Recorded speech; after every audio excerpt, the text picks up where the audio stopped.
आप सभी को जय मसीह की। मैं यीशु के नाम से आप सभी का स्वागत करती हूँ और मैं मोनिका आज आपके साथ परमेश्वर का वचन बांटना चाहती हूँ।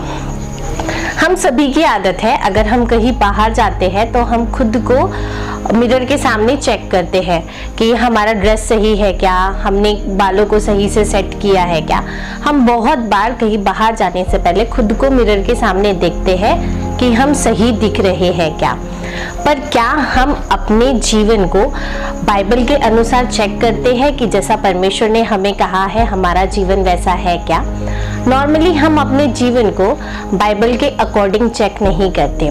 बाइबल में बहुत सी ऐसी चीजें हैं जो हमारे जीवन में रहनी चाहिए और वह चीजें परमेश्वर हमारे जीवन में चाहते हैं, पर हमारी आदत वो नहीं है कि हम अपने जीवन को बाइबल के अकॉर्डिंग चेक करें।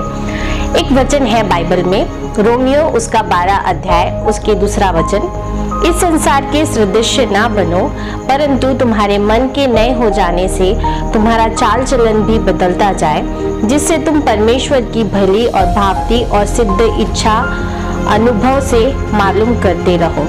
इस वचन के अनुसार अगर हम इस वचन के पहले पार्ट को देखें तो वहां परमेश्वर का वचन कहता है कि इस संसार के सदृश ना बनो। परमेश्वर चाहते हैं कि हमारा जो जीवन है वह इस संसार के जैसा, इस संसार के दूसरे लोगों के जैसा नहीं हो।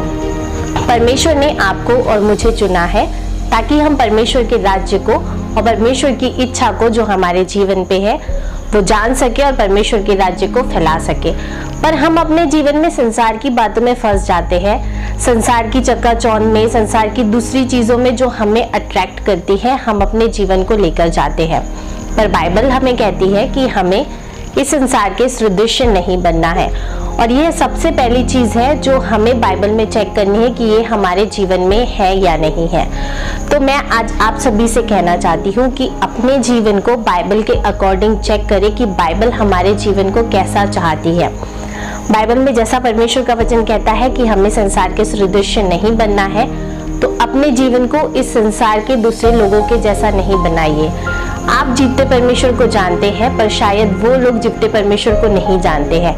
आप जानते हैं कि सही क्या है, गलत क्या है, पाप क्या है और दूसरी चीजें जो हमें परमेश्वर से दूर लेकर जाती है, आप उन सभी चीजों को जानते हैं।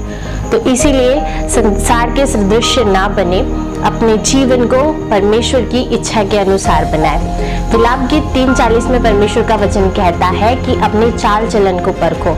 हमें जरूरत है कि हम अपने चाल चलन को देखें, अपने व्यक्तिगत जीवन को देखें कि हम अच्छाई में चल रहे हैं या बुराई में चल रहे हैं।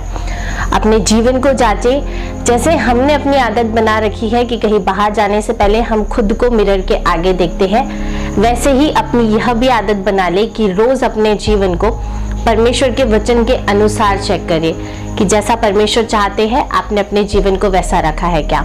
और अगर आप इसे अपनी आदत बनाते हैं, वचन के अनुसार अपने जीवन को चेक करना अपनी आदत बनाते हैं, तो आपका जीवन परमेश्वर के वचन के अनुसार रहेगा और एक परफेक्ट जीवन रहेगा जो परमेश्वर चाहते हैं।